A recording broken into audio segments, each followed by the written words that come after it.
Hey everybody, welcome to Forge the Narrative. My name is Paul Murphy, your host. We all about Lost Souls podcast. Happy New Year! Happy New Year. I'm joined tonight by Chris Morgan and Ricky Addington. How's it going, guys? This isn't where I parked my car.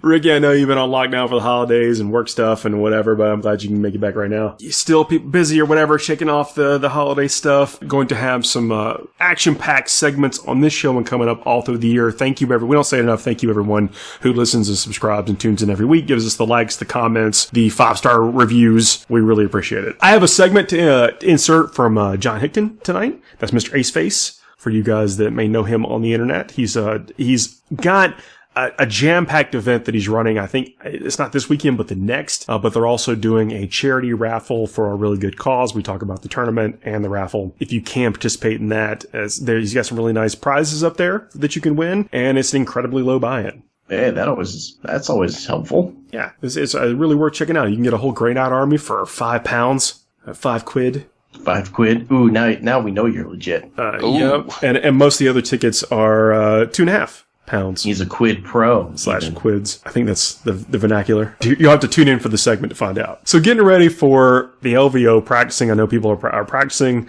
getting their armies tuned up, figuring out what they're going to take in their list. Adepticon's not that far away from now either. I'm doing a lot of painting. I had to put the orc painting on pause because I'm doing painting for the team tournament coming up at Adepticon. Changed the list a few times, finally decided on a list, and I figure, we might as well just get to painting. You are so far ahead of my team. We are literally having a mandatory meeting at lunch tomorrow to decide what we are even taking. And it's been put out that if you don't show up, you get no vote, and you have to play whatever we say, and you got to like it. You got to do that sometimes. Yeah, it's come to that. You guys are, like, you, Ricky, are even further ahead of me, because I don't even have a team or a ticket to the team tournament. So, this is different stages of development here. Well, the weirdest thing is that we've decided to take some version of armies that we all kind of have already, but they need to be painted differently, so we've got to paint all new stuff of the same stuff. Oh, man. That's part of it. That would be grueling. Repainting models that you've already painted. You should check me out on Twitter and Instagram. I got I'm Fights with Dice on Instagram. You got what? Fights with Dice. That's my username on Instagram. Oh, I thought you said you got in a fight with dice. I am Fights with Dice on Instagram. I was like, did you put them in a sock or something? You're confusing it with my brother, Ricky. You know it's going badly with my brother when he throws dice at your face. So. We've all been to that tournament where we end up dodging some dude's dice. I think it was Battle Masters the last time it happened, and it was years ago, but it's still just kind of like one of those moments where it's like, all right, bro, you're not gonna like this. Someone take the dice away. Or Warmaster_TPM on Twitter. So I've been posting a lot of work in progress shots. Breaking out all my weathering techniques. I got finished up what I consider a pretty snazzy looking shadow sword. Nice. I think now, is it more shadow or more sword? Yeah.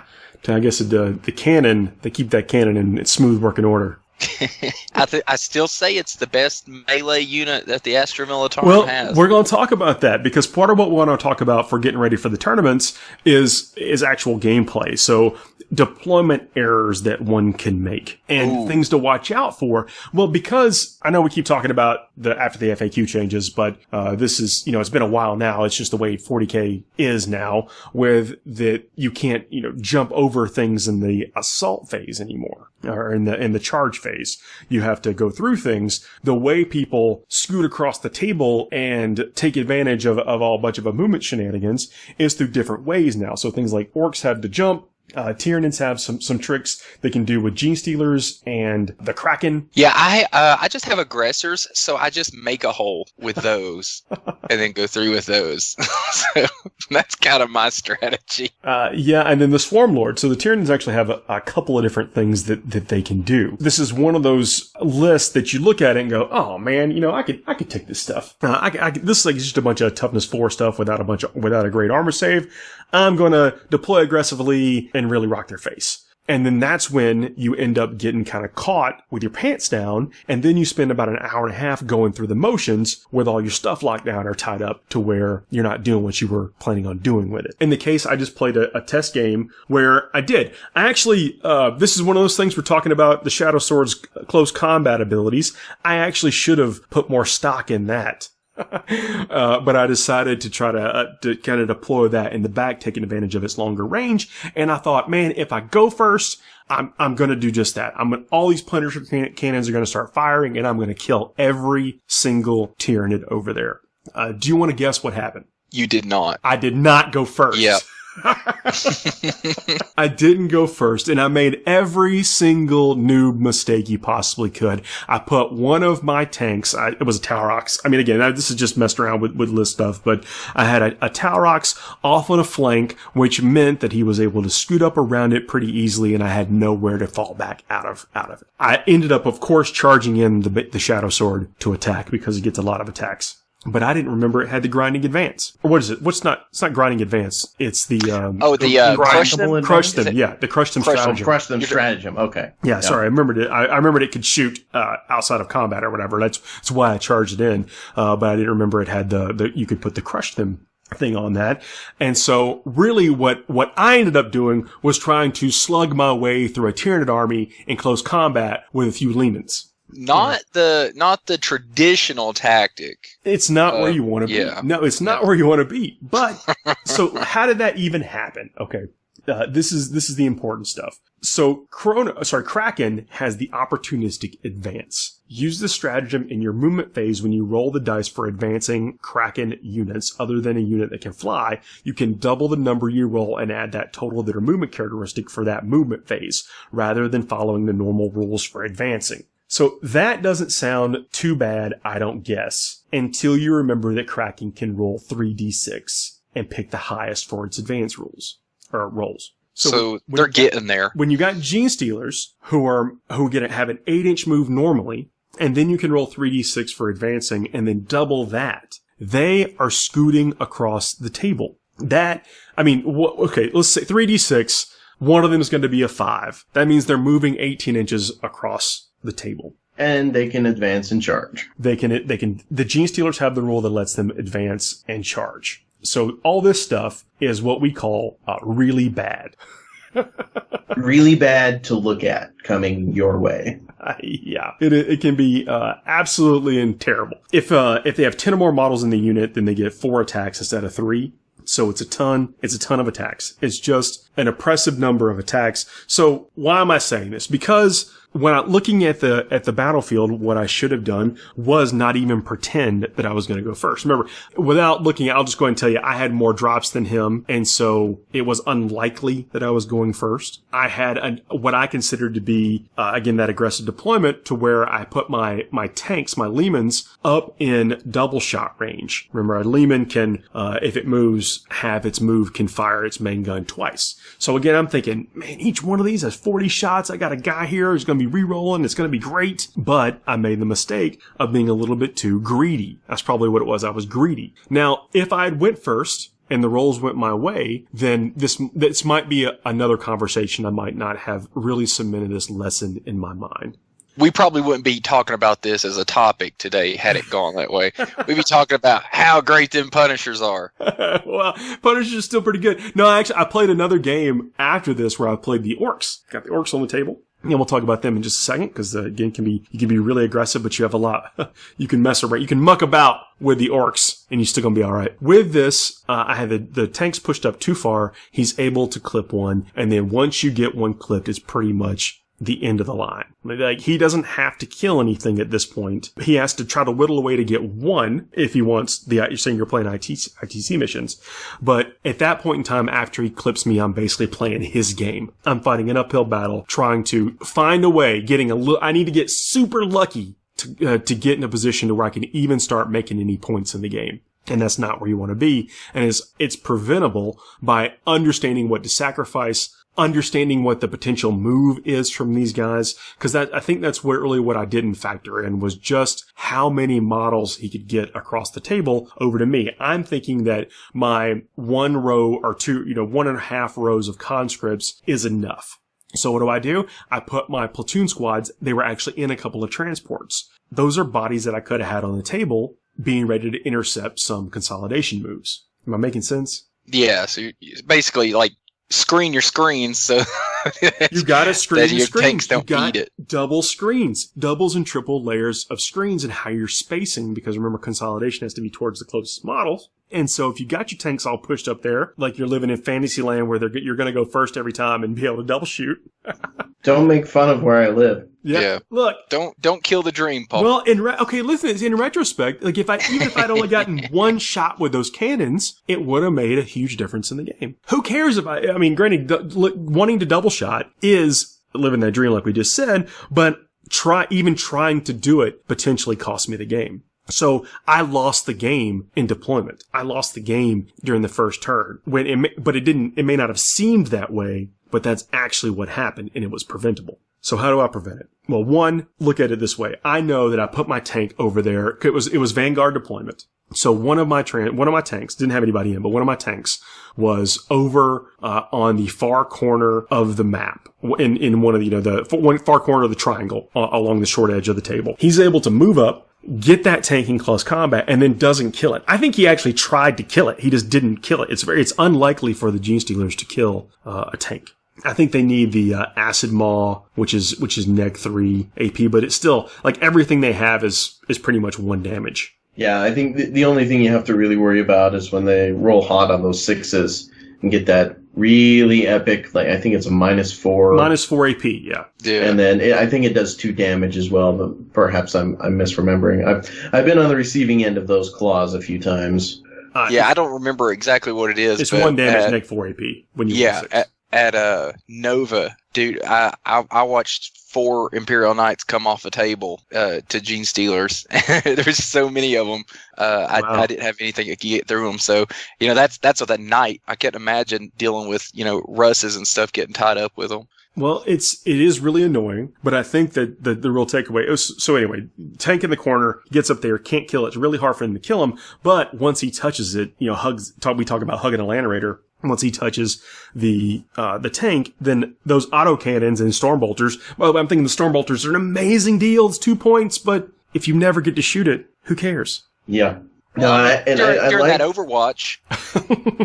And I like where this conversation is going, is because there's always a very layered strategy to the way that I do my deployment, even if I'm not expecting an alpha strike. And one of the great tools, at least I think it's one of the best tools in the game, really, for this sort of thing, is scouts. Like, Space Marines may have a lot of things that aren't going super well for them as a faction, but scouts are not one of them. I think scouts are fantastic for creating that space that you need to create a kind of a layered screen between the juicy innards of either your firing line or the things that you need to have survive initial contact with the enemy. Yeah, I think scouts are an absolutely wonderful choice for that kind of stuff. If you can get access to them, then that's what you take, for sure. But I think also another thing you have to think about, though, is especially with armies that are going to be charging you, sometimes if you place those scouts in the wrong space, you're actually helping them possibly leapfrog. Yeah, leapfrog up quicker. So that's another thing to think about is, do you want to push those guys for, like, you remember when 8th first came out, the Scout Sentinel was so good for pushing back your opponent's deployment so they couldn't drop in on you right up on your screens and stuff. With what Paul's talking about with the G-Stealers and stuff, those scouts, those Sentinels or scouts up there are actually just, free kill points for them, free a slingshot up, turn 1. So there's something to think about there as well. But, at the same time, if you can throw 55 points out there and let them eat 55 points instead of them getting to your tanks that turn, I guess that's worth it. That's it. I mean, I was protective of, like, man, I'm going to need these platoon squads to score me points later, or I just don't want to get them chewed up or whatever. And it would have been much better for them to be on the table, being that additional level of screen. Or there's 2 different things here to do. So don't put your tank up there to where he can easily get around it, to where with this consolidate move, I mean, granted it's 3 inches or whatever, but with the consolidate move that he can get around it to where you can't fall back. If he takes any part of your army hostage to where you can't get it out of combat, then that means that that's a unit not getting shot at that's in your back lines. and he gets another free round of combat on whatever it is, and you don't, which you can't respond to effectively. Don't be afraid to sacrifice your troops if you need to. If you need 4 layers of screens, then put those 4 layers out, even if it only buys you that 1 turn. It is way better to risk some dudes in turn 1 to be able to have a good turn 1 and turn 2. I would also, just kind of remind people that the mission is going to dictate which units need to survive and which units in your army need to go. And screens, generally speaking, and I think you can say this very confidently, they don't need to survive to the end of the game, but the stuff that you're protecting does. So yeah, you in an ITC game or whatever, yeah, you're going to be giving up a point. Your opponents, especially with a big unit of gene stealers against, anything, they're going to kill one squad of something. 10 platoon guys, 10 toughness 3 models. Yeah. They're going to die. They're going to die to something. They're either going to die to gene stealers, they're going to die to thud guns, they're going to die to manticores, they're going to die to, you name it. It'll happen. The death has to be meaningful, and that's where the intelligent deployment choices come in. It's about getting momentum. So what for yourself anyway in that situation, knowing what what your opponent is capable of. Now, I don't think they're obligated to tell you all of their stratagems. I think that you should ask to see them or whatever to make sure that they're enacting them in the right phases. And that's kind of what we see, is something that can be often misplayed. I'm not saying that people do this intentionally or this is the cause of what I'm describing it happened, but, sometimes people misplay the timing of their stratagem. I don't think that they're obligated to tell you what all their stratagems are and what they can do before the game. But when they enact it, you could say, hey, let me see that so you learn for the next time. Or listen to stuff like this. So I think people should read their stratagems like children at a spelling bee, where you say the name of the stratagem, you read each and every single thing to your opponent that it says in there, and then you say the name of the stratagem at the end. That way there's no room for confusion, because this sort of thing happens all the time where I'm going to use this stratagem on this unit. I was like, I didn't think that unit, I thought it only worked on infantry. Open the book. Turns out it only works on infantry. Oh, well, it sucks for the guy in the last game that didn't ask.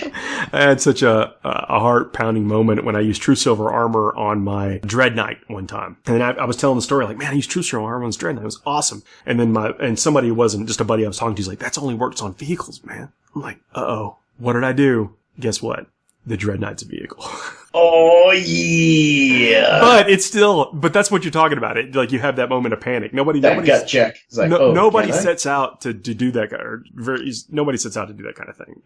But anyway, it's a lot of moving parts in the game. So, ask to see what's going on. The other big thing that the Tyranids can do is if they're taking the Swarm Lord has a Hive Commander ability. In each of your shooting phases, you can pick one friendly Hive Fleet unit within 6 inches of the Swarm Lord. That unit can move and advance if you wish, as if it were the movement phase instead of shooting. So the Kansas City Shuffle. Well, you have a big unit. It's not a problem to have somebody hang back and be next to the Swarm Lord.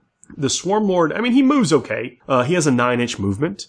So he can basically be anywhere in that midfield to help buff a unit that has also moved up to that midfield, or even used any shenanigans with the other Tyranid stratagems to get up there. And if you get something that already moves 6, 8, 7 inches to move another 6, 7, 8 inches, then not only are they going to get a charge off pretty handily, they may be able to get around one of your smaller screens with a good charge roll. These are all things to be aware. Sometimes you just gotta take it. But when you're aware at least of what the potential is, then you can put up a pretty good defense, because if you don't, then the next 2 or 3 turns are just going through the motions of trying to get your stuff out of combat with enough still intact that you can put up some kind of shooting game. Yeah, because there's nothing worse than going to a tournament, playing your round, and knowing that the next 2 hours are nothing but you trying to salvage a few points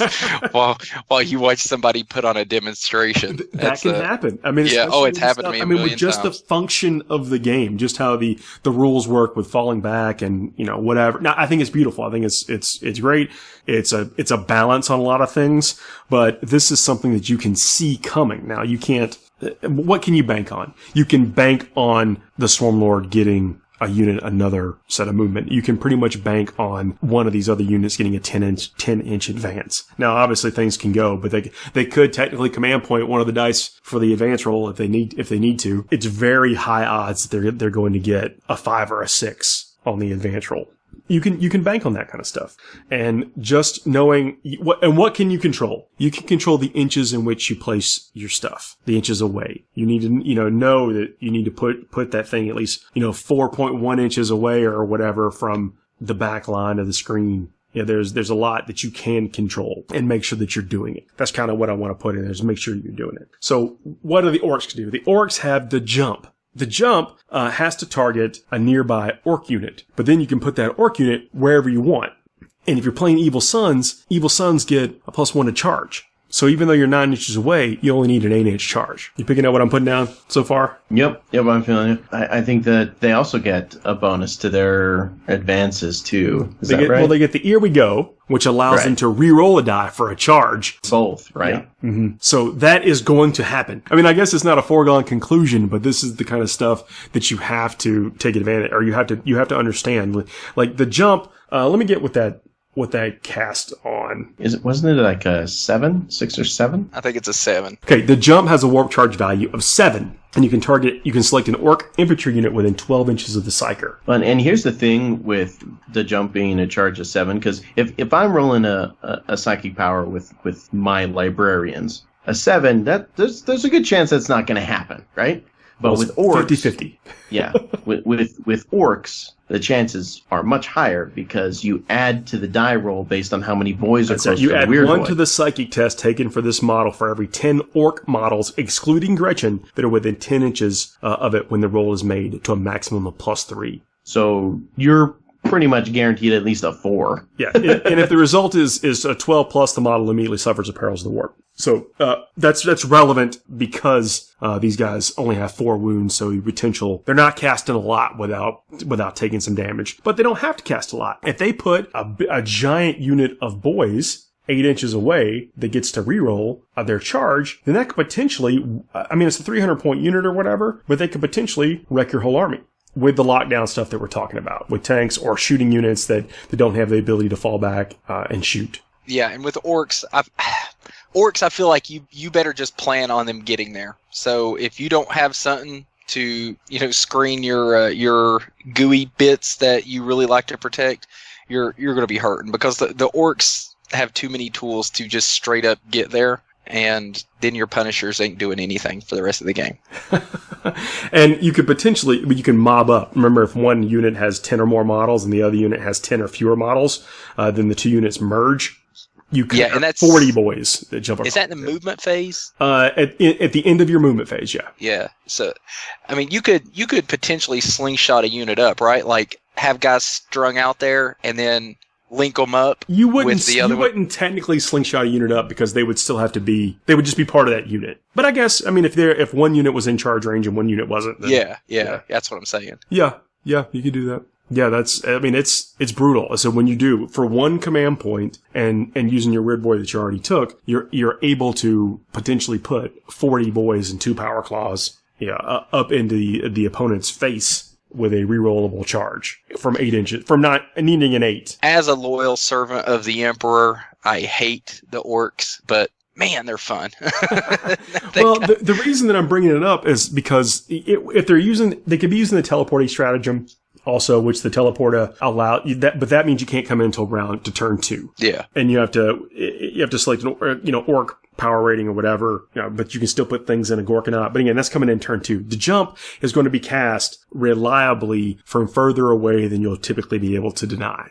So you can pretty much count on all of that happening and potentially putting 40 boys up into your face. And so if you don't recognize that and leave a flank open or something because you feel like you can get out there till turn 2, or he puts a couple things in teleporter, it basically can create this kind of wave of advances. What I did in the game that I played is that I took 3 battalions, which gave me 18 command points. And so I threw a war boss and a unit of mega knobs in the teleporter. and then I threw a big old unit of boys across the table. By the time he's done dealing with the boys, War Boss and Teleporter guy and Meganob's coming in. And this is while stuff is running across the table. He functionally had no time to deal with my fire base, my mobbed up looters in the back. That's great.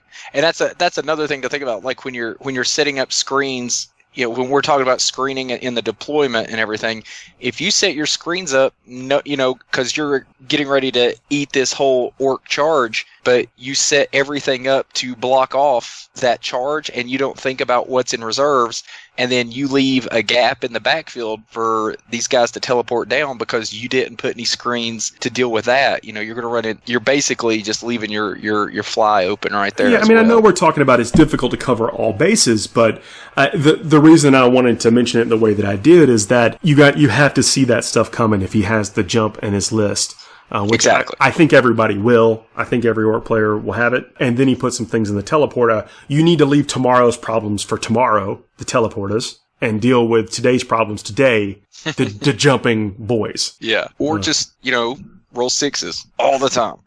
See, that won't even help you sometimes. Because we're in that game that I was talking about before, I did get 9 Overwatch kills with one of those Punisher tanks. See? Good for you. How many did he have left? Oh, like 13 or something. It didn't matter. It was, it felt good. It felt good. Yeah, it felt good. Oh, no. I felt like, oh man, I'm doing something. But see, that was even that luck was not enough to dig out of the situation. Yeah. You can't count on that. What you can count on is how you put your pieces on the table. And that is something that I think a lot of casual players sometimes don't recognize, that the way to snatch victory out of the jaws of defeat sometimes is how careful you are with your placement of your models. Sometimes it needs to be down to the fraction of an inch with how you place your models that's going to win the game or make your opponent not be able to do whatever it is they were wanting to do. Yeah, and or at least it's tedious, man. At least be aware of the odds or your risk versus reward. How much risk are you willing to take? Like in your case, I was so ready to risk it, Ricky. Exactly. It didn't work out. So, there's been games where I'm moving a knight up because I know if I can get that charge off, I win. But if I don't get that charge off, I lose. Right? And it's like, okay, do I put this at 10 inches away, knowing I probably won't make it, but he won't be able to shoot me this turn with this gun?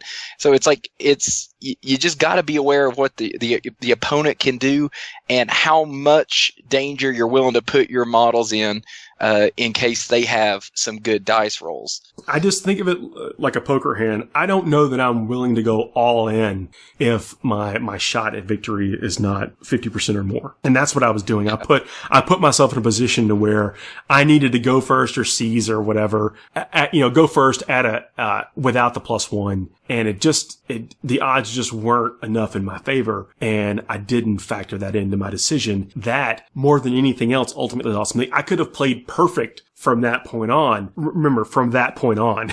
It would not have with the 3 models you had left. Yeah. Well, yeah, and it wouldn't have made it with Harker trying to fight and fires heavy bolter every turn. That's not...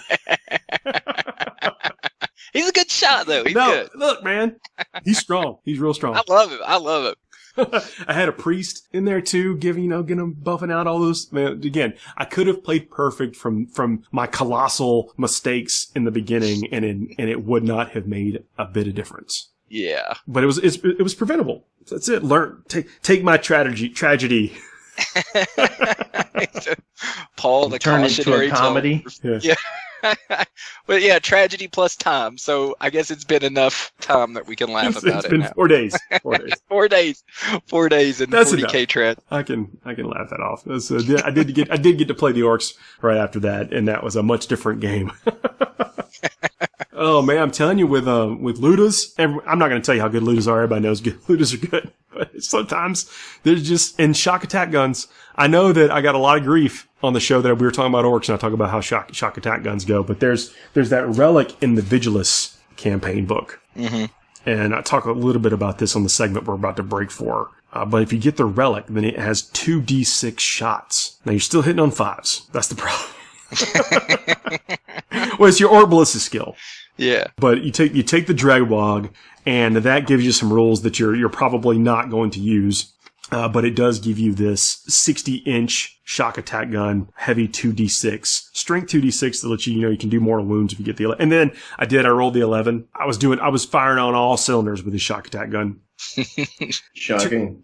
So 2d6 shots, d6 damage. But it's only one command point to activate the Dreadwog to get the relic. I think it's worth it. Yeah, I think it's worth it. I mean, if you're not doing anything else with that ability. And you had 18 command points. Yeah, that's what I was going to say. You had 18 command points. Like, who cares, man? It's like a fart in a hurricane. Who cares?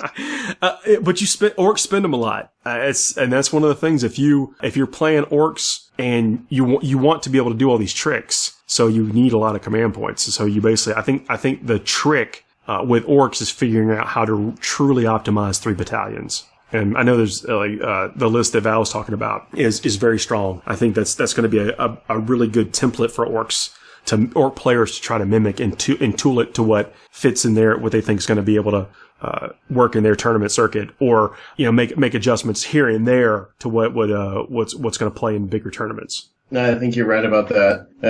I think the fine tuning is going to be where orcs go from just good at everything to exceptional. Orcs are a real threat. Tyranids are a threat with the way that they can I want to say abuse, but I'm going to say abuse the rules of the game. I don't want to say abuse, but they abuse it. Let me say it 2 more times. I'm going to reiterate: they are abusive. Well, we advocate. I think that tanks are better now because of the changes to the what we do in the assault or what happened in the assault phase. Yeah, they're better. I still don't know if I want to say they're good, but they're better. Well, you see these things that don't care about your tanks, or they're going to take advantage of the fact that you took the tanks and put a lot of your points on freeze. So they're going to tank advantage. Maybe it's because I haven't been here in a while, but I enjoyed that one. That was funny. I'm going to let him have that one. Seeing this stuff coming. That's where I saw that one go. Let's take a quick break, come back with John.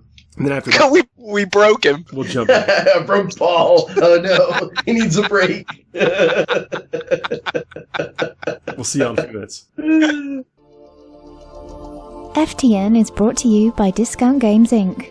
Please visit them at www.discountgamesinc.com. And don't forget to ask Jay about ways to save even more on your hobby projects. Hey, thanks for joining me for a special segment of Forge the Narrative. My name is Paul, your host. I'm joined today by John Hickton. Hi, Paul. John, people may know you as Ace Face. Yeah, sometimes I get known for that. Do they call you Mr. Face? Ace is normally what it kind of goes by. Oh, I was so close. It's so close, but anything, that whack player over there sometimes works as well. So we're going to talk about the Last Chance Open and a charity raffle that you guys are doing. You got some really great stuff on there, but I'll kind of let you. Well, I don't know if you want to talk about the tournament briefly first. Absolutely. When it is, where it is, and then the charity raffle, maybe if you'd like.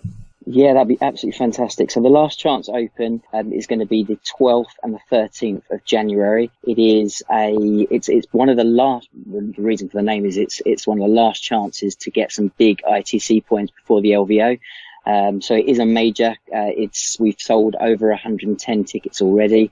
Got about just over sort of 10 to 15 left. It kind of keeps fluctuating as we get a couple of people buy tickets, and then you had a couple of dropouts and what have you, as you do generally with these kind of tournament things. But it's big numbers. It's going to be at a lovely kind of conference hall, which is connected to a casino right in the heart of Southport in England. But yes, there's still a few tickets left. So if you're kind of listening to this and you do fancy it, you want to get some really big points for the LVO, then jump on and grab a ticket. I really, really recommend it. It's exactly the same mission pack as you'll get in the LVO. So we do champions missions, 2,000 points exactly out of the book. So, if you want some really good last minute practice and you want to get some big points, then I can't recommend it highly enough. But yeah, so that's the event. You said it's in Southport. It's in Southport, yeah. How do people get there? So if you're flying in from outside, which some folk are, it's probably the closest major airport is Manchester, or you can get in from Liverpool as well, or otherwise it's a fast train from London if you come in from London, You could probably get up here in about 2.5-3 hours roughly. So it's not a bad little journey. It's going from St. Pancras or King's Cross or something. Yeah, absolutely. Yeah, it's pretty direct. I think there's sort of one stop or something, but it's pretty direct up there, and you can get up there in no time. And it's a nice seaside town. It's going to be a little bit cold this time of year, but nice seaside town in the north of England. So yeah, that's kind of where the venue is. We've been holding it there for the last 3 years. So a lot of people kind of know it as kind of a regular fixture on the tournament map over here in the UK. But it's been growing steadily over the last 3 years, and we're now getting to a stage where it's one of the biggest tournaments in the UK. So we're really, really kind of proud of it, and looking forward to continued growth going forward. So yeah, that's the Last Chance Open. People can get tickets at diceanddecks, all one word, .com, or they can get links off of the Facebook event page that you have. Yeah, absolutely. They can search by that Last Chance Open, and it should take you right to it. Yeah, fingers crossed. Well, they can find it, it's, I think, probably from there. Or just reach out to you. Hit me up. Yeah, absolutely. Hit me up. And if you've got any questions about it as well, particularly if you are coming from farther field and you want help with kind of accommodation and that type of thing, then please do, hit me up, and, I'm more than happy to kind of help you and try and get you there as much on a budget or whatever you're kind of looking for. So, we're really keen to get as many people from as far as we can and really kind of put the event, continue to grow it on the map. So yeah, reach out to me and I'll help where I can. And if people can't make it to the event but still want to be a part of what you're doing or check in on what you're doing, you guys also have a charity raffle, which correct me if I'm wrong, but you can participate from anywhere in the world, and if you win, you'll have whatever that entry is sent to you. Yeah, absolutely. So I was really, really inspired by what the guys at Nova do with all their kind of charity work. And as we've kind of grown, I've really wanted for the last sort of year or so, wanted to do something, obviously not at that scale because they've grown it over a number of years, but I wanted to do something where we could put something back, and do some really, really kind of good from a great big bunch of geeks getting together playing 40k. So myself and Martin, the other main TO, kind of got together and we kind of worked out, what sort of charity do we want to support. And kind of close to both our hearts as kind of as family guys with young kids. We really wanted to do something children related. So there's a massive, great big children's hospital which is in Liverpool. They do a lot of work on research, as well as looking after and really kind of supporting young children with major illnesses and all sorts of really troubling conditions. So they do some amazing work, and we thought it was a great charity that we could kind of support. So taking the leap from what the guys at Nova do, we reached out to a load of friends of ours to get together some painted miniatures as much as we could, so something that people would really want to kind of get hold of, but also would want to kind of support the charity. So we've got Golden Demon winner award-winning painters, we've got community leaders, we've got some just generally great people that have got involved and have donated some fantastic miniatures that you can get hold of for as little as £2.50, which is, I don't know what that is, Paul. What's that, like $3.50 US? Something about that. Yep, yeah. Something like that. But yeah, so not a lot at all. And we've got a full converted Grey Knight army with Forge World Knight in there and all sorts of other stuff that you can get for £5. This is where, if you go to the diceanddex.com Last Chance Open event, you can scroll down and you'll see some of the entries for the Alder Harry Children's Hospital raffle. And one of the things you can get is a full army, like you were just talking about, and then several single miniatures. And I think you have more things coming over the next few days. Yeah, absolutely. So we've got quite a few extra lots to come up, just where some folks finish off their bits and pieces to get it up. But yeah, we've got some real great stuff there already. That you could get a night again for next to nothing. So the opportunity to get a really cool miniature is there, but also you know that you're doing something for a fantastic charity. And as you said, Paul, you're able to buy these tickets anywhere in the world, and we will ship for free no matter where you are. So if you're sitting there now and you just want to have a go at £2.50 to get yourself a fantastic miniature, then you can do that over the internet. And then if you're lucky enough to win it, we'll ship it for you wherever you are. So, there's kind of really no excuse to kind of get behind it and support the children. Well, yeah. Well, the Grey Knight Army heartstrings. here for £5. A Harkin, a Knight, two character models dueling, an Orc and a Librarian, a Slaughter Priest from the Sigmar side, or a completely tricked out Space Wolf Knight. You can get all those tickets that I just mentioned for £2.50. Yeah. So it's a real kind of great cause and get a chance to really get some cool figures, whether it's you want to use them for playing or you want just kind of something to put on in your cabinet or on your sideboard. There's some great stuff for you there. Well, you hear it all the time. People talk about, I never win anything, but I got 2 tickets and I won one of these figures. I mean, that's... Yeah, absolutely. And, hopefully we'll sell bucket loads of these tickets, but, who knows? You might get a chance of winning one of these. So it's, definitely get involved and help a great cause. So, yeah, really, really, really pleased. When's the drawing and how long can people get tickets for it? So we'll run it up because we'll try and sell the tickets at the event as well to the guys that are playing.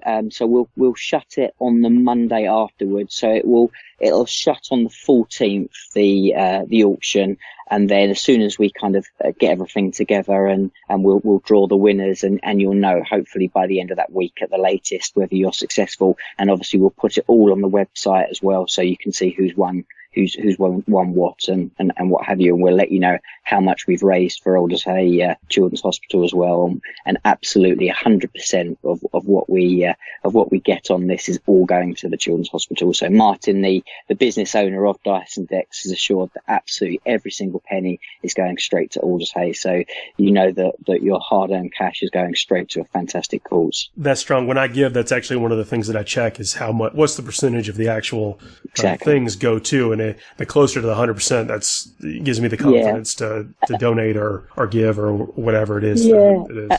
Absolutely, and it means that Martin and the guy at Dice and Decks will take a minor hit on it, because obviously there are costs to doing this sort of thing, but we wanted to make sure that it was 100% and it was something that that all the funds is going straight to the charity. And that's really good. I'll definitely post the links in the show notes to this week's episode as well. Really appreciate that, Paul. That's fantastic. So what else has been going on with you? Well, I mean, before we finish the last chance, what I also want to say was that we also, if you want to kind of catch up on what's going on, of course we'll be on Best Coast Pairings as kind of most big tournaments are, but we'll also be covered by the Honest Wargamer. So Rob Sims and the team there are going to be covering all the footage from the tournament, and you'll be able to catch that over on their Twitch site. So there'll be full coverage, and they're really working on really lifting the bar as far as the commentary. Rob is one of the pioneers of it because he was one of the people that launched Warhammer TV for Games Workshop. So he's really, really excited and working on quite a lot over there. So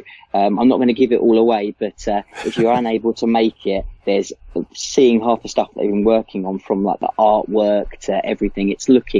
The package is looking incredible. So that's great. You'll get some good analysis from the table as well. Yeah, absolutely. And I mean, they've been doing quite a lot for Age of Sigmar, which, maybe people kind of that listen to this might not be kind of in tune with, but some of the stuff that they've been working on for that has been incredible. And now just really looking forward to switching that over to 40k and seeing what the guys come up with. But it should be really, really exciting. I can't wait. As a TO being there, I'm just excited to see what goes on, Oh, it's always fun to watch, especially when you're looking from that side of it with of course, the entertainment of watching the game, but then hearing the analysis and see if it plays out from the players, from the competitors. Yeah, absolutely. But as far as me, I've been inspired by listening to you and Val. I've been painting up orcs for the LVO.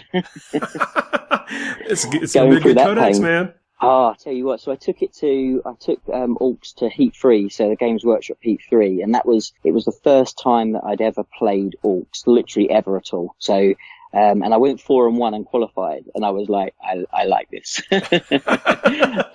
This is fun. I mean, as a big Tyranid player, they just feel like everything that I want Tyranids to be like. They just have it all. And they have all the intricacies and the kind of the flexibility and the little nuances just to make them a real thinker's codex, but they also have that fun element of the fact that they're just orcs and you're just going to throw things at people and see what sticks. And I just absolutely love that, you know. What do you have in the list? So I'm going to go with 3 battalions. I'm running about 90 boys. The looters, I think, are pretty much mandatory. And then I'm looking at Storm Boys. I think Storm Boys are going to be really effective just because of their speed, the ability to deal with flyers if they kind of come up, to kind of jump on late objectives. I'll probably be running them in the testing I'm running them in 2 units of 10 as kind of like little suicide squads to drop in after kind of turn 2, turn 3, get in the backfield and just do some disruption work. And then just some characters to kind of buff out. So a couple of weird boys I think are essential, one for Warpath, one for to jump. And then, you know, I've got a war boss on a bike at the moment, with the claw, using the index version. Mm-hmm. I think that's just fantastic. But I'm also just thinking maybe it's worth putting him on foot just so I can potentially drop him in and he can do the attack twice, because it only works for infantry models to use that stratagem for attack twice. And I think I teleported in a war boss. Yeah, and yesterday I played a game. I think it was yesterday, the day before. Teleported in some mega knobs and a war boss. Nice. Felt good about doing that. He's just because he's a small footprint as well. He's just like an orc smash captain, really, because he jumps in there with this 3 damage claw. You know, and then you get him to attack again, and he can attack if he dies as well, because you've got that stratagem. You know, orcs never beaten. So yeah, I mean, there's just so many little tricks. It's just there's so much stuff to do, but. So yeah, I've kind of got, I don't know, probably about 250, 300 points of kind of play at the moment. But I'm kind of working out what to kind of plug in that last kind of gap. Mega knobs. Yeah, and they're one of the options. Even just normal knobs, to be fair, because if you're going to use them as a one-hit wonder, they're going to kind of go crashing in, really destroy something big, and then you don't mind so much if they kind of come a cropper. You're investing a bit more if you go for the mega knobs, but I do like them. I just think that sometimes if you're with those number of wounds and some reliable saves, that, you know, sometimes you can make some magic happen. Yeah, absolutely. But even them in tank busters, I'm looking at as well. I think they've got some real use as well. Kind of dropping them in, they can do some real damage. And then even the Death Roller battle wagons, I think there's some play there as well with loading them up either with just standard knobs or some tank busters. What's the one that's dedicated to running people over? Well, I can't remember the name of that one. I can't remember. It is like the Death Roller one, isn't it? Yeah. The third option in the book is a pretty good choice. Yeah. So there's so much good stuff in that book. It's just incredible. And then I've got it backed up by 2 big mechs with custom force fields. So I ran one at heat 3, and I found I had to continuously pop the stratagem to make it 18 inches, like at the beginning of each game. Mm-hmm. And if I'm running 2, I've kind of worked out the footprint with the 9 inches either side. I can wrap it without having to worry about the expense of the 3 CPs. So I'm kind of looking more at running 2 of those to kind of encapsulate the whole of the army. And that seems to be working quite well in testing. But yeah, it's a difficult one. It's a really difficult one. Coming off the back of, so this would be my 4th LVO, and I ran Tau in the first LVO and got absolutely hammered. I only won a couple of games. I came back off a run of a really good season with Tyranids, and I was going to try and win overall best Tyranids in LVO2 I went to, and again got smashed because I was, you know, just taking a list at a time was really, you know, unoptimized in the meta. And then last year I took Tyranids back, but took a very heavy Flyrant list, kind of almost just on the cusp of the big Flyrant 7 list, and got best Tyranid and almost made the top 8. So I'm kind of now I'm on that bit where I don't want to go back. So I want to make sure that I'm bringing something that's truly in there with a fighting chance. So it's kind of really eking out that last bit of optimization on those orcs to see if I can kind of make that final step. But it's exciting, really exciting. You know, let me suggest the shock attack gun. Yeah. What, Death Skulls? Death Skulls with a shock attack gun, and then go with a Dreadwog from Vigilus. You're trying to ruin me now, Paul. 2d6 shots. It's true. D6 damage, neg 5 AP. Man, I was talking about it with Val the other night, actually, because you can take the Warlord trait for Death Skulls, so he can target characters if he's within 18 inches.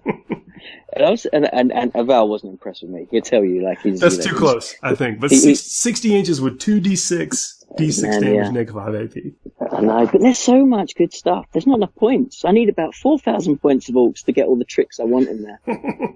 You know? Yeah, indeed. It's exciting, you know. And then I've got a couple of GTs kind of before, which is quite fortunate. So I'm looking to kind of to iron out the last kind of little question marks in the list before I go there. But now with the closer submission date, I'm kind of I'm running to a deadline, so we'll see how we get on. But, we'll check back in with you as we get closer, see how your list is shaping up, and then of course, I'll be at the LVO as well. We'll be just maybe checking in, see how your performance is. Hopefully, as good as last year.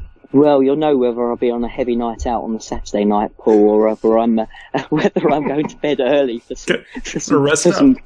some rest up, see if I can make it through. But definitely. I look forward to catching up with you, Paul. It's always good. I appreciate you inviting me over. Yeah, man. So check out the tournament if you can make it. Check out the coverage of the tournament, and if you want to participate in the raffle, things are very affordable. You can basically just roll the dice for a shot at winning something absolutely amazing for a good cause. Yeah, really, really appreciate it, Paul. Thanks very much for having us on, and good luck to anybody that buys a raffle ticket. Have a good rest of your night. Thanks, man. We're sponsored by Fermaterra. With their study, lightweight and portable tables, you can make war anywhere. Please visit them at www.fermaterra.com. Hey everybody, we are back. I hope you enjoyed that segment with Johnny. He's such a nice guy. Met him face to face at the LVO last year. We had some pretty cool adventures and, whatever. Happy to have him on whenever he can do it. Good times. Piggybacking on our discussion from our first segment about assault armies and basically how they will get you at the LVO, a big topic of conversation has been the terrain and how the frontline terrain, which is absolutely awesome, by the way. It's easy to put together. It has functionality for the game itself. I'm on record as always being a big fan of this stuff with the ITC rules of the first level of all buildings or all structures blocking line of sight. You don't create a wall where there isn't one or whatever, but it does add a lot of fire lanes and enclosures or whatever to the game. And they're allowing people in infantry to be able to move through this and deploy into these closed off boxes, especially the stuff that has line of sight blocking stuff all the way around it. It is pure building on every single wall. Yeah, I think one of the things that people need to wrap their mind around is that it's not a building, it's enclosed ruins. Yeah, it's not a building to deploy inside of like a vehicle, like it does. It's not a building per the rules of 40k, but it is 4 enclosed line of sight blocking walls that create a fence, a perimeter, or whatever. Mm-hmm. And right now in 40k, there aren't really any rules for a structure like that on the table, so far as terrain is concerned. 8th edition is very light on terrain rules, so some additional clarification was needed as to how you're supposed to treat these on the table, and what models can or can't be inside or move in or out of these structures. Well, and one of those things, is it a whatever? 40k actually has 2 or 3 pages of rules on terrain, but none that cover specific this stuff when you pair it with the ITC rules. So what you've got is the ITC rules of completely blocking off line of sight on the first level of stuff, which is good, paired with the kind of the awkward stuff of being able to create 360 blocking line of sight because of the way the terrain, the cool looking terrain sits, and then the interaction between vehicles and knights and whatever with stuff on the table. So why am I bringing it up? Because it actually is cool, and the terrain looks good, all the tables are going to look good, everybody's going to have a great time. But these assault armies could potentially get up inside one of those things and be almost invulnerable to shooting from the tabletop if you can't draw a vertical line of sight to them. Yeah, I mean, Either that, or you need shooting that doesn't require line of sight in order to hit. Right. That's one way to do it, but not every army has access to that kind of stuff. So why am I bringing it up? Because it sounds kind of awkward or something that's a little bit of a negative to how things go. It's a fact. You can plan for it. You know what to do. You know how to do it. You got to use that and understand that it might happen, and don't put yourself in the situation where you're going to get got by it.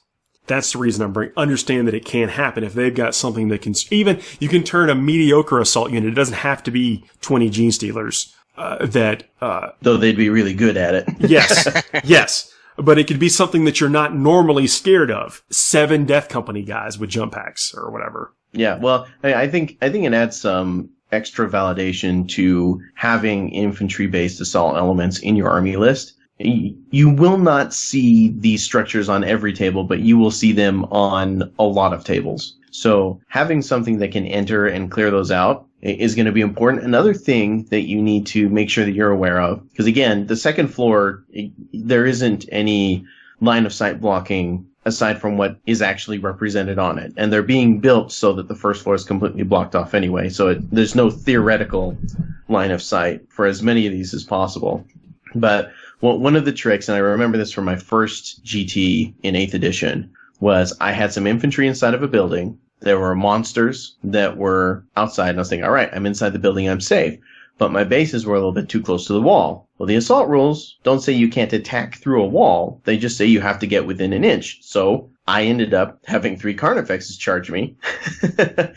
They didn't go inside the building, but because I had models that were close enough to the edge of the wall, they were still able to engage the models that were inside. So if your opponent is planning on camping a whole bunch of dudes in there and just crowding as many people as possible, even with your Custodes jet bikes or your Shining Spears or your Imperial Knights, you could still reach in there and catch someone if they're not careful with their deployment. This is what we're talking about in the first segment, is that this kind of stuff can be exceptionally tedious, especially when you are caught by surprise. So the only reason we're talking about it is to remove the surprise. And for you to be extra special careful and understand this kind of stuff can happen. Yep, and it's not an exploit. I think that's actually working as intended. I don't think it's an exploit. I think it's just it's a function of the game right now. But the reason that it's worth talking about right now is that we've got this house rule. Talking about the ITC rule. We have a known factor of what some of the terrain looks like. And how that rule and that terrain interacts. And then we've got the baseline 40k rules and how that interacts. And this is something like you're talking about being able to get the charge off, because you don't have to have line of sight to declare a charge. Exactly. You can still do that. So if you don't want that to happen, you got to make sure you're not within the inch of the wall. People are worried about people camping on an objective and being immune to shooting. Which I believe the ITC rule pack says that you can't put an objective inside of one of these buildings. Right. They're inside of enclosed ruins. Inside of a fully enclosed ruin, right? Yeah. So, yeah. Yeah. Well, and the way you determine if it's enclosed is there a gap through which a model could enter that is a monster or a flyer or something like that. One of the things that we were trying to avoid with this was having something like, say, an Eldar flyer, such as a Hemlock Wraith Fighter, flying into an enclosed ruin with a roof and everything. It's like, okay, so it's just Kool-Aid manning through the wall and shooting people on the inside, and then just Kool-Aid manning out of the wall. Like it doesn't make sense. The model doesn't fit. It creates a lot of awkward, wobbly model situations. Like this stuff it's too unwieldy. And the purpose of that building is to provide a line of sight blocking structure on the table, because that's also important to overall game enjoyability. Oh, I get it. No, I'm a big proponent of the rules and everything and the cool terrain. I think it's all great. But this is where does it get weird? Where it gets weird is when you have armies that can take advantage of it by pushing up their big assault unit that would normally be able to be weakened or harried or whatever by some kind of a shooting or whatever. And they might potentially deny you that opportunity, not by using without any kind of cool stratagem or any kind of special effect or whatever, just by nature of what's on the table. Sure. So plan for it. If you see it happening or whatever, have the discussion about how it works with your opponent first. You should always talk about terrain before the game gets going. But just in case you don't, know that they can take advantage of it. And if you see them, if they have a unit that can do it, then deploy accordingly. don't give away the game in the deployment phase, like I did. Remember, I'm speaking from the heart here. This is not from some rarefied air here. This is someone who lost a game depressingly to some deployment errors. And I even knew what was happening. Oh man, but I just wanted to risk it. I wanted the cool factor. I got in love with the cool factor of popping off all those cannons. And doing this basically was going to do the same thing to him that he was going to do to me, just in a different way. But it just didn't work out. And it wasn't going to work out that way. It was unlikely for it to work out that way. And so, maybe just try to avoid it. That's it. And the more we know about how far this stuff can actually move, and then the environmental factors, then I think you might be able to turn at least what might be a loss into a win or a draw. And that's what it's all about. Yeah. And it comes back down to what we were talking about earlier, how you place your models. And that matters not just when you're deploying, but also when you're moving in to a structure like this to try and accomplish whatever the goal is that you're trying to do, right? A good use of this building, for example, we're talking about secondaries, I think 2 episodes ago with Reese and Mike, where we're talking about there's secondaries you can pick that don't involve your opponent's cooperation. Well, one of the things that your opponent can do to not cooperate is take that unit or that model that you marked for death as part of your secondaries and hide it inside of a building. You need a way to get in and poke that. Like it's a reality you're going to have to consider. That's a fair point. Yeah, I think it's something good to consider. I said we're talking. I know most of this podcast has been about moving and deployment, but it's so vital. There's so many ways that you can just kind of really make an error that it doesn't. You might not, looking at the game, be able to trace it back to that one thing that you did on your own. You did that to yourself. Well, it's, when you think, and we've heard it for years, right? That's been the big thing we always say, games are won and lost in the movement phase. Games are won and lost during deployment. It's very rare that we say, well, games are won and lost in the shooting, right? Because that's dice, yes. But, if you kill it in the movement phase, if you kill it in the deployment phase, well, then the shooting phase is going to do what it's going to do, and it's hopefully going to do it in your favor. Yeah. So that's it really is the 2 of the most important things. I guess not deployment. Well, the one deployment phase you're going to get. If you knock that out of the park and you're very good with your movement, which is something I don't think that I am exceptional at, so take that with a grain of salt. But if you excel in the movement phase, everything else is going to take care of itself to an extent. Completely agree. So coming up later in the year, we're going to talk about a bunch of tournaments this year. So we've got LVO coming up real soon. We got Adepticon coming up real soon. We've got ATC later in the year. And between that, I want to talk about the Barnyard Brawl Gaming Convention. Those guys there want to actually try to hold a major. Why am I saying actually try to hold a major? Is because not that long ago, they ran afoul of the internet. Now, I went to this tournament in question. I was at the tournament to where the organizer inflated the numbers to move it up to another tier for the ITC ranking points. That's what happened. Now, for people who don't know about that, there's 3 categories for ITC, and they generate different kinds of points. You have an RTT, which is like your basic one-day 3-rounder. You have a GT that is a minimum of 5 rounds, and it needs a minimum of 28 people. And then a major, I believe the cutoff is 58 for that one. I can't quite remember off the top of my head. I think you're right. But that it needs that many, and I think it can have 5 rounds still. But generally speaking, when you get to a certain point, you start doing 6 rounds, just because it makes more sense. And you get to play more games, it's more fun. So what people will do, because as your ITC score progresses, you cap out at the number of RTTs you can go to and get points. And the more people are at a tournament, the more the math of the points calculation goes up. So the more people who are at a tournament, regardless of how you place on it. There's a number of people and a number of rounds element that determines what the score each placing gets at a tournament. And you can only have a certain number of scores of any of those 3 categories. So getting to a major is a big deal, because especially for people who can't travel, maybe that's the only major that they're able to get added to their score. And that can make a big difference if you're pushing for best in faction or if you go to one of whatever. These things, you score decently or you place decently well, you're going to get more points that you would in a 3-round RTT with 15, 20 people or whatever. So whoever's asking, well, why does it matter how many people are there? That's why it matters. And it also matters because there's, at the end of it all, there's people who are rewarded for performing the best in the ITC in general and in their faction. It matters. It absolutely matters. And this stuff should be taken very seriously. So, and as I understand it, it was taken very seriously. Everyone involved was reprimanded, and it fell down to some of the players as well. I mean, not the culpability, but with the scores were adjusted to only be whatever a lower tier was, or an RTT or something.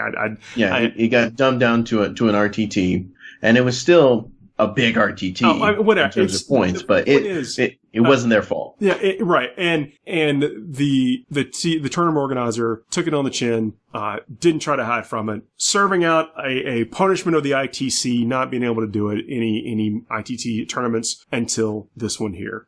And this is right in my backyard, and I want to see it be successful. Why do I want to see it be successful? Because I had an amazing time when I went. The people that it attracted, again, had no idea this other thing was going on, but it was a really pleasant and fun experience. And they gave out a bunch of prize support at the end. I'm talking about tons of prize support. I ended up I had a stumble in round 1, and I ended up being bracket 3 champion, and walked away with $300 in prize support. Diggity dang! No, not bad. I'll take it on the chin round 1 for that. Yeah. Well, wasn't trying for that. Obviously, first place did a lot better than that. I mean, it's because of the arrangements he's got with the venues, able to.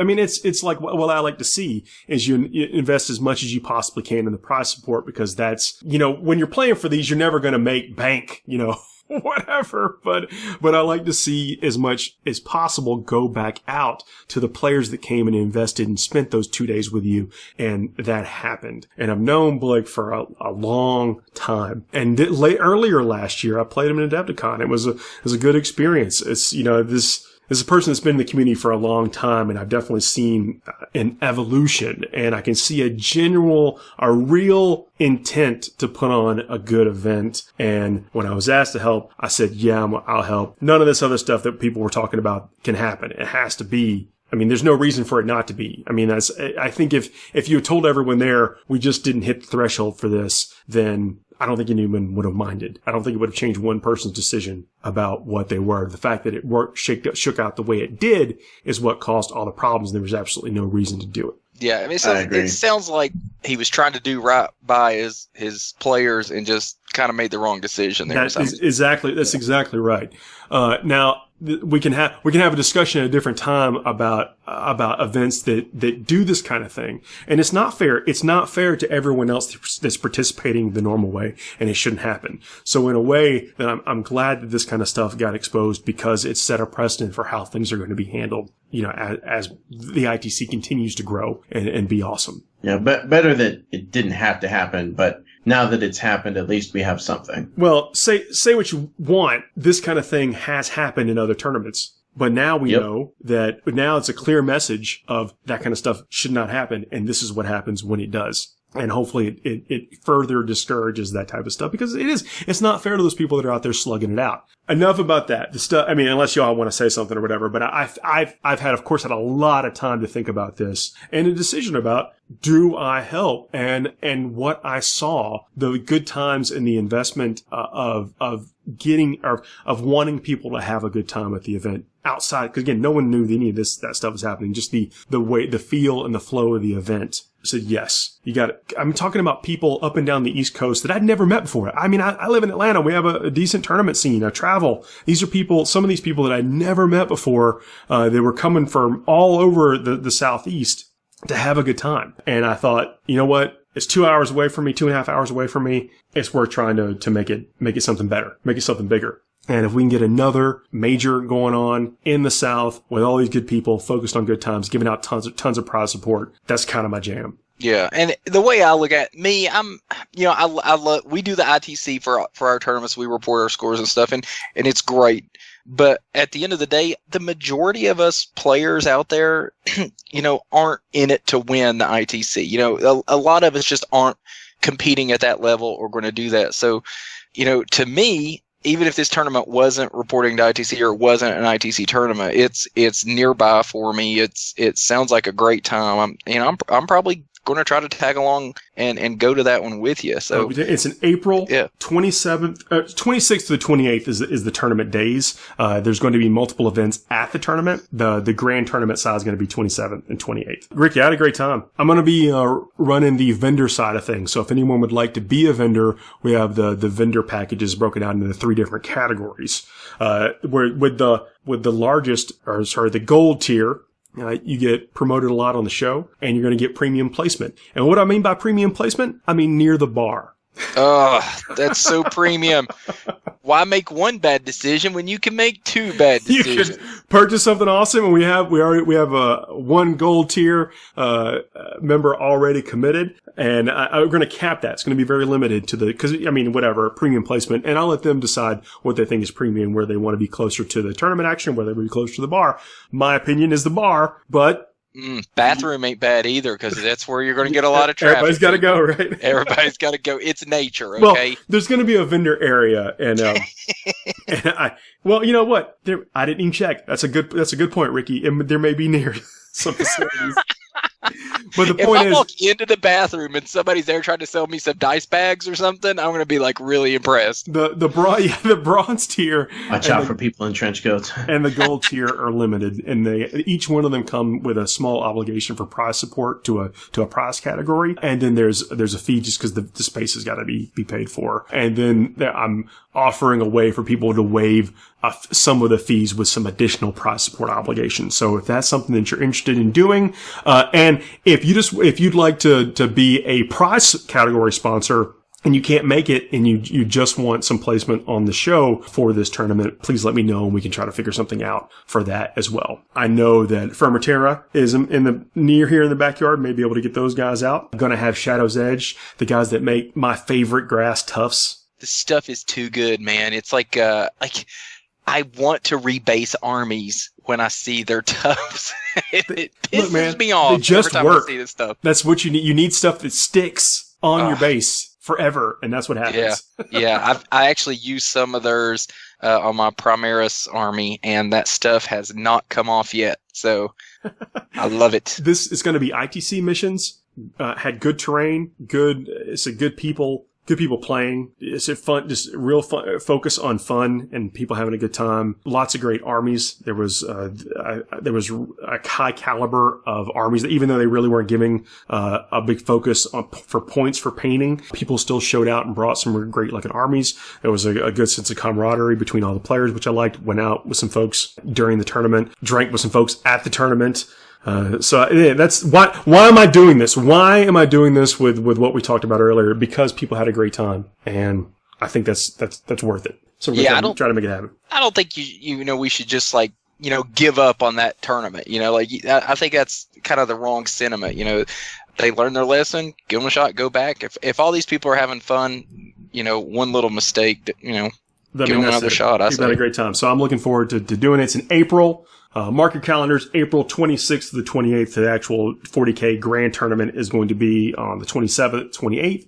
It starts at 9 a.m. There are, the area is nice, and there are a bunch, this is not at a hotel. This is actually at a meeting hall that's designed for these types of things, but it's not at a hotel. But there are some really good quality hotels near there. I think I stayed, it was a Marriott property. Had a nice bar in there. I mean, it was a good hotel, and it was 3 minutes away from the place.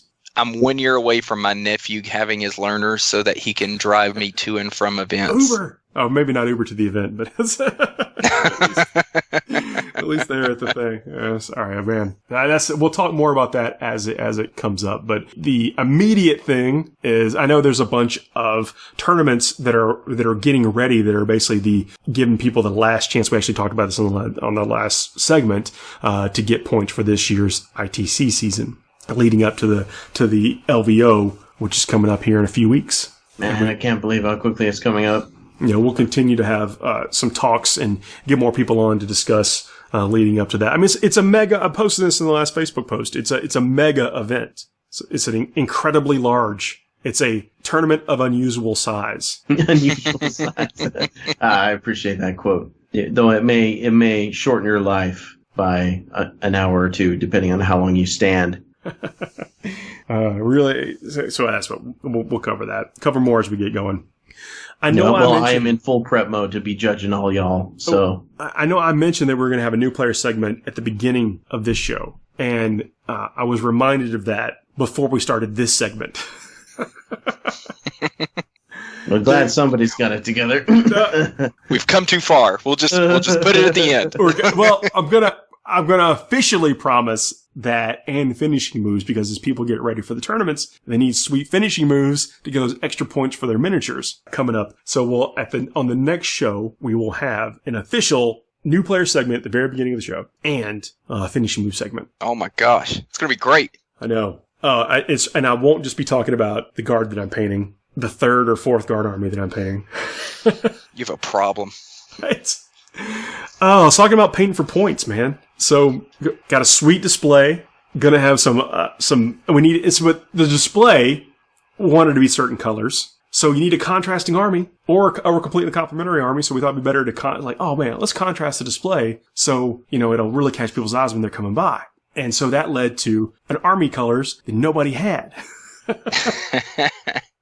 But sometimes that's what you gotta do. It's because part of it is the spirit. I mean, I'm doing this as a 4-man team tournament. So we got 4 people committed to doing all this stuff.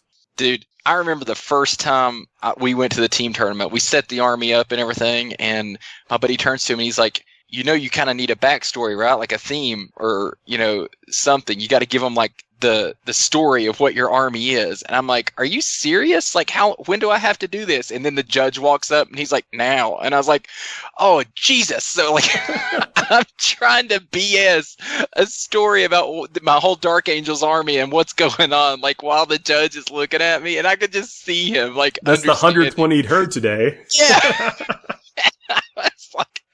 It's like, when you're late for school and you're trying to explain to the secretary in the office why, you were late and she ain't buying it. That's what I felt like. That whole, it felt like an hour, but it was probably like 30 seconds. But it's every year Adepticon just tests our club's friendship every year. Oh my goodness. We have one of our normal team members he can't come because he's got some other travel that conflicted. So we have our sub who was with us last year, but he didn't join in until about 2 weeks before the event last year because we thought, one of our people got unfortunately delayed where they couldn't make it. Right. So he missed all the planning phase. So did he just show up and you're like, this is what you're playing? Yeah. Get good? That was it. That's it. Yeah. Yeah, you've got a deep bench, though, so you can, pull from people from, Wrong Way Kids has, just a deep bench. We have, not an extensive bench to pull from. And then it's like our area, there's 10 of us in the club, and so 8 of us work at the same plant, and every one of them are on the same shift, and none of them can get the time off at the same time. So it's when they're on call there or when they're at work, basically our events don't happen. It's to the point where when we plan our tournaments, we plan around their job's work schedule because we would take such a hit. Yeah, so when we try to go to Adepticon for a team tournament, it's like we're just scraping the barrel. We're like, okay, who's free? And so we're going to have a fun time this year, but we still don't even know what we're taking, so I don't even know how we're going to plan on winning yet. I'm 11 figures deep painted 11 figures. I'm so not even ready. I'm painting Necromunda models right now. So I'm going the wrong way right now. You got to cleanse the palette. You got to. Well, for my Adepticon prep, I went out on a limb because I signed up for a bunch of the 30K stuff. Shocking. And yeah, a big shocker. I mean, it's my big 30K party every year. And they have there's a Facebook group you hop into, and they put up this post for the characters that you want to play as. If there's a Primarch or something, it's kind of a first come, first serve, and then it goes in the order of who, if somebody can't make it or whatever. You get what I'm saying. Right. Well, I went out on a limb and I said, all right, I'm reserving Sanguinius. Yeah, and might as well. It was like the mic had dropped and everyone's like, oh my gosh, I didn't even think of that. So I'm holding out hope that I will not only have a Sanguinius model. If I don't, I could always use my wedding cake topper. But if there's rules for him, I'll be bringing him to Adepticon, and I'm pretty excited. If you Hopefully use that so. cake topper, you should actually bring some of the cake. Oh, it was all eaten. It was the most delicious wedding cake. You didn't say the top? There was nothing left. There was nothing left. Gosh. So I don't know, Paul, I don't know if you did that when you got married, but like we saved the top, and that was like the scariest thing I've ever done in my life, because y'all know I'm like a German. Throw it in the freezer, right? Yeah, you froze it.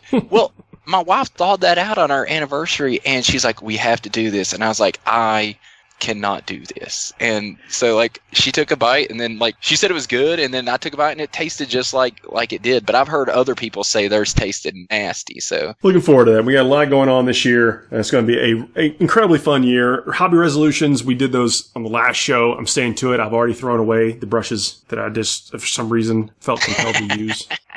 I've been shopping for compressors and just agitating the crap out of Paul with my incessant questions. I vowed to finish all of my Titans, and so I promptly started painting Necromunda models. Yeah. I also started my new faction. I've got some Adeptus Custodes on my desk. Nice. Oh, I'm going on my 300th conscript.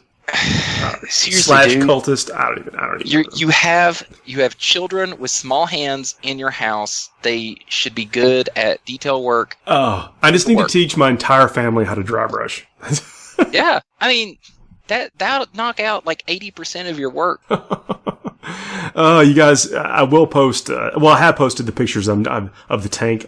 One of the 11 models is a Shadow Sword. And I'm really happy with best assault unit you have, man. It needs. Oh, yeah, it actually is. I need to mud up the tracks, but one of the things that I'm going to do, and that's actually what we're going to talk about on the finishing moves next week, is mudding things up. Yes. Oh my gosh. We are going to talk for hours on this. This is one of my favorite things to do. Mud. Serious mud. Anything y'all want to talk about before we wrap up? I actually have two things I would like to put out there. Our gaming club, the Tryhards, we have our Tryhards Cup, which is all of our 40k tournaments for the year. We basically do it kind of like NASCAR and have a point standing. So I did want to congratulate our winner for the 2018 Cup is John McMahon. So he won that. And our first 40k tournament here in the Tri-Cities area this year will be January 12th. So if anybody wants to come to that or wants any info, just hit me up on Facebook. And it's not a bad job for me. I went to a couple. Last year. Yeah, you haven't seen our new table that'll take your skin if you're not careful yet. So you need to come back up. And you put a lot into the tables, man. It's a good time. Yeah, we got some good ones. We're trying to get up to. We have 14 tables up there now, and we just have to put a little more terrain on the last two. So we will actually be able to hold GTs for ITC. So it's we're building up to that. So we're hoping to host a GT at some point there in Gate City, Virginia. Your place really is. It's a one stoplight town. Yeah, but you have an awesome Mexican restaurant right next to the store. So it's great, and they put a Taco Bell in now, which is even weirder. So now we have two competing, and I don't know who to show my loyalty to more. The place you can get the 32-ounce beer for $6. That's why. You ain't wrong. Oh man, speaking of Gene Stealers, I don't know if either of you guys have ever played the Space Hulk Deathwing first-person shooter game or not. I can't, but I'm insanely jealous. I will throw up if I play a first-person shooter, but you were talking about it, and it was like I was getting mad at you because, like, who's the Deathwing fanboy here, right? Me, right? And Chris is like, that's the easy part, because I don't even care if I lose, because if I get killed by a Gene Stealer, it's Shut up. 50% chance. Never mind. No, I won't go there. I won't go there.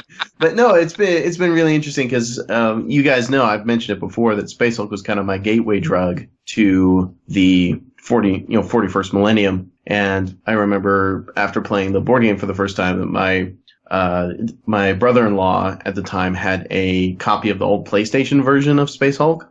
It had like a 15 to 17 minute long intro cinematic just to explain the universe.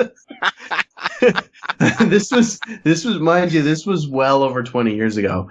So it was pretty funny, but seeing how that has evolved into, and it's not perfect, mind you, but into a 40k game where like I'm walking around as a Terminator, I'm thumping around, and all of a sudden my radar goes out. Like my suit radar just needs to reboot. And I'm like, oh crap, I can't see on the motion sensor. What if they're coming? It's all dark and spooky. There's random like ship creaking noises going on. It's very atmospheric. If you guys. I need that on Oculus Rift because that won't make me sick. That's the weirdest thing. I can put because I guess because my head is moving and my eardrums or whatever are moving with it. I don't know, but I can play an Oculus Rift and I do not get motion sickness. But if I need to report to the apothecary like right now. Yeah, What the heck? I can read a book in a car. Doesn't bother me. First person shooters lay me out. It's weird. Look, anyway, I mean, if people are interested in doing like a team game of that sometime, I don't know if you guys are or whatever, but I would be very interested in playing it with a few people I know. I can't promise that I'll be any good at it, but it's been really fun so far, and there's nothing more fun than it's fun to get out there. That's right. What if we challenged another podcast? Oh man, I was already teasing Carl that we join forces with the Masters of the Forge and create a hybrid show called Masters of the Forge: The Narrative, and then he would never be able to get any of the names right. No, we should challenge the independent characters to a death wing. Oh, that would be fun. Just to see who can survive the longest. Just know that I'm out. Like the as soon worst as it starts, ones are You're not helping. yeah, I'm not helping. The active camo gene stealers, the ones that like not only do they not show up on the motion sensor, but they're also invisible. The only way you know that they're there is like the screen will get all wobbly for a second as the sensors try and track it, and then you have like half a second to start shooting before it gets you. And that's heckin' rude. So if anybody needed Gene Stealer PTSD, that's how you get it. On that note, you guys have a good rest of y'all's night. We'll be back next week. New player segment, beginning of the show, and finishing moves on mud. Tune in. Good night, world. We'll see ya. Cheers.